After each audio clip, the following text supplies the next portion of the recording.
Scenario planning is a really creative tool for visualizing different ways the future might turn out. Why is this important?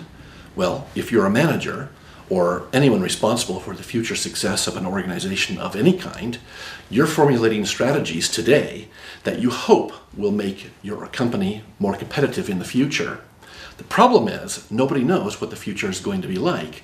So how can you be sure that the strategy will be the best one for the way the future actually does turn out?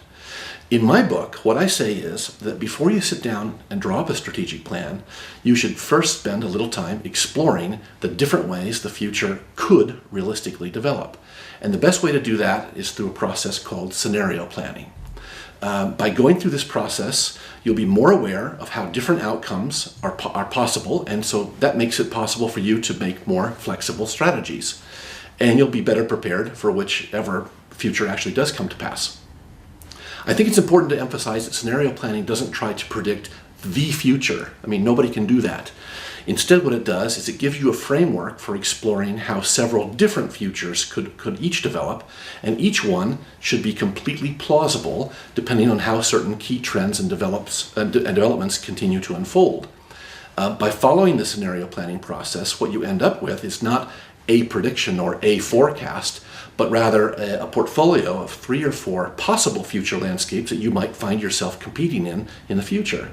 It's a very creative process, really interesting, and it can open your eyes to some rather unexpected and exciting possibilities that the future may have in store for you.